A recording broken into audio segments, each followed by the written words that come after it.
dear juniors, I hope you all are fine with the blessings of God and I'm so sorry जो video था वो अपने आप ही बंद हो गया था। सो थर्ड क्वेश्चन एंड आगे के क्वेश्चंस इस वीडियो में डिस्कस करते हैं। थर्ड क्वेश्चंस क्या है? थर्ड क्वेश्चन है कि होमोपॉलीसेकेराइड्स और हेटेरोपॉलीसेकेराइड्स का एग्जांपल देते हुए हमें बताना है उनके डिफरेंसेस, उनके बीच के differences. So let's start the discussion of the differences between a homosaccharides and a heteropolysaccharides. What is homopolysaccharides?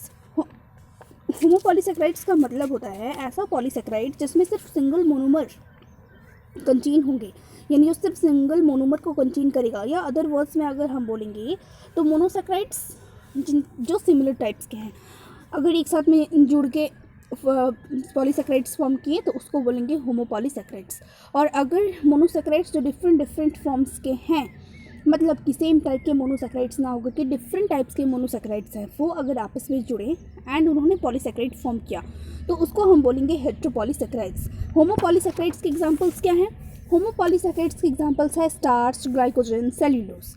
होमोपॉलीसेकेराइड्स के एग्जांपल्स हैं स्टार्च, ग्लाइकोजन, सेल्यूलोज। वही हेटेरोपॉलीसेकेराइड के एग्जांपल्स क्या हैं? तो हेटेरोपॉलीसेकेराइड्स के एग्जांपल्स हैं हम सॉरी उसका जो एग्जांपल है वो है ग्लाइकोसैमिनोग्लाइसेंस, ठीक है, ग्लाइकोसैमिनोग्लाइकेंस उसका एग्जांपल है, जिसको हम लोग GAGs भी शॉर्ट फॉर्म में बोल सकते हैं। नाउ अब हम उसको क्लियरली डिस्क्राइब करेंगे। ग्लाइकोप्रोटीन्स, ग्लाइकोलिपिड्स, प्रोटियोग्लाइकेंस, ये सारे भी एग्जांपल्स हैं, ये सारे भी उसी में आते हैं। एंड वन बाय वन हम जो है इसके डिस्कशंस करेंगे। स्टार्च क्या है? स्टार्च जो है वो है homopolymer of alpha D glucose, homopolymer of alpha D glucose. So starch क्या है? अल्फा डी ग्लूकोज का होमोपॉलीमर है। स्टार्च क्या है? अल्फा डी ग्लूकोज का होमोपॉलीमर है। क्या कंपोस्ट करेगा? ये 2 टाइप ऑफ पॉलीमर ये कंटेन करेगा, ठीक है। देखो कंपोस्ट करता है alpha D glucose, alpha D glucose का होमोपॉलीमर है। क्या कंपोस्ट करेगा? 2 types of polymer, alpha amylose and amylopectin. यहाँ पे अमाइलेज क्या कंटेन करता है? अमाइलेज जो है वो उसका जो कंटेंट रेंज होता है वो 10 से 30% होता है, 10 to 30% होता है। वही एमाइलोपेक्टिन का क्या होता है? 70 to 90% होता है, 70 to 90% स्टार्च होता है। अल्फा अमाइलोज क्या कंटेन करेगा? Long and branch chain of several thousand alpha glucose unit like linked by alpha 1 for glycosidic bond. Amylopectin जो है या बीटा अमाइलोज भी हम उसको बोल सकते हैं, उसमें कॉइल स्ट्रक्चर होता है और ये straight chain alpha D glucose का स्ट्रेट चेन कंटेन करता है। ये भी 1 for ग्लाइकोसाइडिक बॉन्ड से ही जुड़ा होता है, ठीक है, ये भी उसी से जुड़ा हुआ होता है। अमाइलोपेक्टिन का हाई मॉलिक्यूलर वेट आपको याद रखना है, जिसका रेंजिंग जो होता है 50,000 से 10 लाख तक भी हो सकता है, जो इंडिकेट करता है कि 300 से 5500 ग्लूकोज यूनिट पर मॉलिक्यूल जो है प्रेजेंस है। अमाइलोज मोर सॉल्युबल होता है वाटर में to amylopectin which is sparingly soluble. तो आप याद रखना कि अमाइलोज जो है ज़्यादा सॉल्युबल होगा और अमाइलोपेक्टिन जो है वो स्प्रिंगली सॉल्युबल होगा। अमाइलोज क्या होगा? अमाइलोज ज़्यादा सॉल्युबल होगा as compare to amylopectin. Amylopectin जो है वो स्प्रिंगली सॉल्युबल है, वही अमाइलोज जो है वो मोर सॉल्युबल है। ग्लाइकोजन, तो ग्लाइकोजन को बोलते हैं हम एनुअल स्टार्च, ठीक है। ये chief reservoir of the glucose in them, इनमें ग्लूकोज का बहुत अच्छा रिजर्वर है, ये ग्लूकोज का बहुत ही अच्छा रिजर्वर है। It mainly stores in liver and muscles of animal in the form of a small granules. ये स्टोर कहाँ होते हैं? लीवर में स्टोर होते हैं, एनिमल्स के मसल्स में स्टोर होते हैं, स्मॉल ग्रैन्यूल्स के फॉर्म में ये स्टोर होते हैं। ना ग्लाइकोजन जो होता है वो हाई ब्रांच्ड पॉलीसेकेराइड है, structurally similar to amylopectin. Structure अगर हम देखेंगे तो अमाइलोपेक्टिन के जैसा ही होगा एंड ये क्या है? ब्रांच्ड पॉलीसेकेराइड्स हैं। बट अगर हम कंपेयर करेंगे तो more number of glucose residue and branch points compare to amylopectin. देखो होता ऑलमोस्ट अमाइलोपेक्टिन के जैसा ही है, बट या उसके कंपैरिजन में थोड़ा ज़्यादा नंबर ऑफ ग्लूकोज रेसिड्यू होगा, थोड़ा ज़्यादा ब्रांचिंग होगी। सेलुलोज पे आते हैं, cellulose chief constituent plant cell wall का है। लीनियर पॉलीमर कंपोस्ट क्या करता है? D glucopyranose residue by beta 1 for glycosidic bond, beta 1 for glycosidic bond से। सेलुलोज मॉलिक्यूल जो है वो 12,000 ग्लूकोज यूनिट को कंटेन करता है। स्ट्रक्चरली ये अल्फा अमाइलोज से nature of the glycosidic bond पे structurally differs from alpha amylose in the nature of glycosidic bond, ठीक है। अगर हम इसकी कंपैरिजन करेंगे तो अल्फा अमाइलोज से डिफर करता है, स्ट्रक्चर किस बेसिस पे करता है? डिफर। तो जो nature of the glycosidic bond है उस बेसिस पे डिफर करता है, क्योंकि it has beta 1 4 linkage instead of alpha linkage. क्योंकि अमाइलोज पे अल्फा लिंकेज होता है, यहाँ पे क्या है, बीटा 1,4 ग्लाइकोसाइडिक लिंकेज है।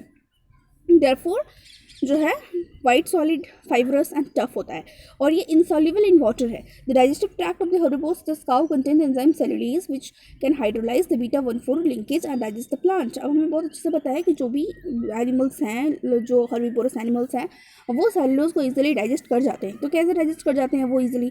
क्योंकि उनका जो डाइजेस्टिव ट्रैक्ट है वहाँ पर एक एंजाइम सेलुलोज प्रिपेयर होता है और उसके वजह से ही ये जो है बीटा 1,4 लिंकेज को हाइड्रोलाइज करके उसको डाइजेस्ट कर पाते हैं, इसलिए वो सेलुलोज को डाइजेस्ट कर जाते हैं जितने भी हर्बिवोरस एनिमल्स हैं।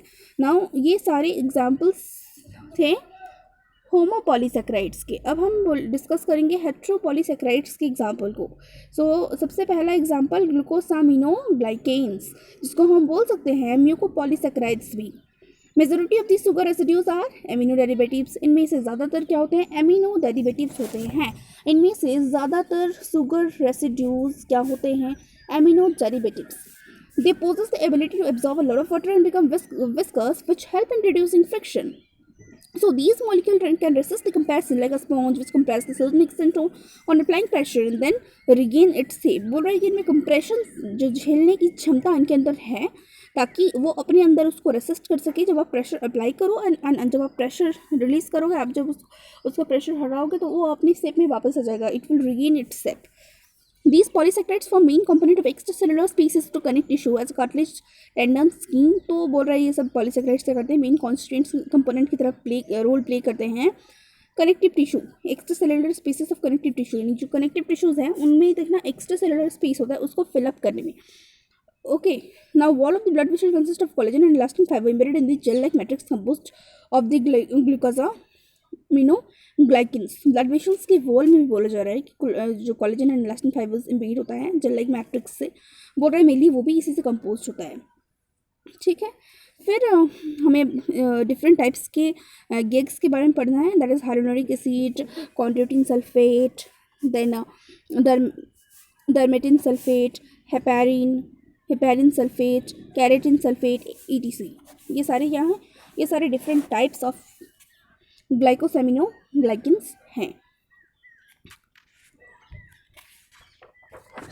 अब हम डिस्कस करेंगे इसके दूसरे एग्जाम्पल, दैट इज़ द प्रोटियोग्लाइकेन्स। प्रोटियोग्लाइकेन्स का मतलब क्या है? मतलब है ऐसा मैक्रोमॉलिक्यूल्स जो कि chain of GAG and protein core को कंटेन करता है, having bottle brush like structures. इनके कंपोनेंट्स जो हैं लिंक्ड हो सकते हैं कोवलेंटली या नॉन कोवलेंटली भी। ठीक है, ऑल कनेक्टिव टिश्यूज में, एक्स्ट्रासेलुलर मैट्रिक्सेस में and surface of the many type of cells, बहुत सारे सेल्स के सरफेस में भी ये हमें मिलेंगे। ग्लाइकोप्रोटीन जो है वो molecule outer surface of the plasma membrane में पाया जाएगा। ये परफॉर्म करता है कुछ स्पेशलाइज्ड फंक्शंस एंजाइम्स के जैसे, हार्मोन्स के जैसे एंड इम्यूनोग्लोबिन्स के भी। ये कैसे स्पेशलाइज्ड फंक्शंस परफॉर्म करते हैं? As an enzyme, as an hormone, as an immunoglobulins. The carbohydrate content of these molecules में vary from less than 1% to the greater than equal to 90%। और आपको याद रखना है कि इनमें कार्बोहाइड्रेट कंटेंट कितना होता है। तो इनमें जो कार्बोहाइड्रेट का कंटेंट है वो कार्बोहाइड्रेट का कंटेंट इसमें होता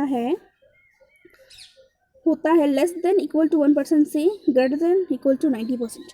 और जो इसमें शुगर पाया जाएगा इंक्लूड करेगा glucose, galactose, mannose, fucose, N acetyl galactosamine, N acetyl glucosamine, N acetyl neuraminic acid, NaNA। The carbohydrate of the glycoproteins are attached to the protein through the O-glycosidic and N-glycosidic bonds, and this you have to remember. Now glycolipids ऐसा membrane, these molecules are membrane sphingolipids having the oligosaccharides as a hydrophilic head groups. Brain and neurons particularly rich in glycolipids। तो glycolipids में तुम्हें बस इतना याद रखना है कि ग्लाइकोलिपिड्स कहाँ होता है? ब्रेन में, न्यूरॉन्स में। ब्रेन न्यूरॉन्स जो है पर्टिकुलरली उसमें ग्लाइकोलिपिड्स कंटेन होता है, ग्लाइकोलिपिड्स वहाँ पर होता है। Now we are moving to the fourth question and that is discuss the properties of fatty acids. What are the properties of fatty acids? Okay, so let's discuss the properties of fatty acids. What are the properties of fatty acids? The first property, the long aliphatic hydrocarbon chain in fatty acid make them non-polar. However, carboxylic acid group at one end of the chain is polar, so the fatty acid are more soluble in organic and non-polar solvent form as chloroform and ether. तो इनमें long hydrocarbon chain होता है, long hydrocarbon chain होता है जो इनको क्या बनाता है, नॉन पोलर बनाता है. However, कार्बोक्सिलिक एसिड ग्रुप के एक एंड पे, ठीक है, ग्रुप के एक एंड का जो का चेन है वो पोलर होगा और इस वजह से वो क्या होगा, मोर सॉल्युबल होगा, मोर सॉल्युबल होगा. जैसे कि एग्जांपल है क्लोरोफॉर्म ईथर. दूसरा है कि short hydrocarbon chain fatty acid C4 से C10 जो कि रूम टेम्परेचर पे लिक्विड होता है, लिक्विड होता है रूम टेम्परेचर पे, वेरेस जो लॉन्ग चेन है एबव कार्बन 10 का जो होता है वो सॉलिड होता है. In sense short hydrocarbon chain जो C4 to 10 होगा वो रूम टेम्परेचर पे लिक्विड फॉर्म में होगा, लेकिन अगर उस लॉन्ग चेन हो गया C10 से ज़्यादा हो गया, कार्बन 10 से ज़्यादा हो गया तो वो सॉलिड होगा. Melting point of fatty acid increase करता है चेन लेंथ से. अब उसके बाद में चेन जितना बढ़ता चला जाए, नंबर में इंक्रीज करता चला जाए, उसके अकॉर्डिंग उसकी मेल्टिंग पॉइंट भी इंक्रीज करेगी. Unsaturated fatty acid have lower melting point than the saturated fatty acid with the same chain length. अब तो चेन के अकॉर्डिंग मान लो तुम्हारा मेल्टिंग पॉइंट वेरी कर रहा है, लेकिन अगर अनसैचुरेटेड फैटी एसिड और सैचुरेटेड फैटी एसिड के बेसिस पे देखें तो अगर चेन लेंथ सेम भी हुआ तब भी अनसैचुरेटेड फैटी एसिड का लोअर मेल्टिंग पॉइंट होगा देन सैचुरेटेड फैटी एसिड. ऐसे अगर हम मेल्टिंग पॉइंट देखेंगे तो चेन के अकॉर्डिंग ही मैटर करेगा, चेन ज़्यादा उतना मेल्टिंग पॉइंट भी ज़्यादा. लेकिन अगर अनसैचुरेटेड एंड सैचुरेटेड के बेसिस पे देखेंगे तो जो अगर सेम लेंथ भी है, चेन लेंथ अगर सेम भी है तो भी जो अनसैचुरेटेड फैटी एसिड होगा उसका लोअर मेल्टिंग पॉइंट होगा as compare to the saturated fatty acid. ठीक है, तो ये जो long chain aliphatic hydrocarbon chain and short hydrocarbon chain fatty acids हमने डिस्कस किया. ये दोनों ही क्या है, फैटी एसिड्स के प्रॉपर्टीज़ हैं. ठीक है, नाउ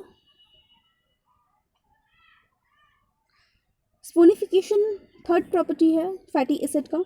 और इसका मतलब क्या है, इसका मतलब है कि जब कार्बोक्सिलिक एसिड ग्रुप किसी भी फैटी एसिड का रिएक्ट करता है एल्कली के साथ में, KOH या NaOH के साथ में, तो ये क्या फॉर्म करता है, ये सॉल्ट फॉर्म करता है.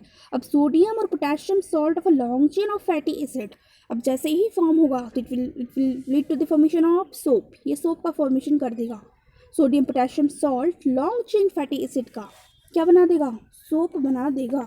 ये बनाएगा सोप. अब ये जो सोप है ये पोज करेगा कुछ क्लीनिंग प्रॉपर्टीज़, इसमें कुछ क्लीनिंग प्रॉपर्टीज़ होगा. सबसे पहला क्या है, सबसे पहला है रिएक्शन. CH3COOH NaOH के साथ में रिएक्ट किया, CH3COONA बनाया, H2O रिलीज किया. फैटी एसिड को स्पोनिफिकेशन नंबर असाइंड किया गया एज स्पोनिफिकेशन नंबर, और जो नंबर है वो milligram of KOH required to saponify 1 gram of fat. Saponification number gives information about the average chain length of fatty acid in a fat. It varies inversely with the chain length of the fatty acid. अब जो बोल रहा है, अब देखो क्या बोला है. अब इसने बोला है कि जो स्पोनिफिकेशन का नंबर है, ये नंबर डिसाइड करेगा, ये हमें बताएगा कि कितने चेन लेंथ में कितने फैटी एसिड्स हैं. और बोल रहा है कि अगर चेन लेंथ की बात करें और फैटी एसिड्स की बात करें तो वो जो है इनवर्सली वैरी करता है. ठीक, now that's all for this question and the left out questions from question number 5 phospholipids and its structure and आगे के सारे questions up to question number 8 we will discuss in the next video. That's all for today. Thank you everyone.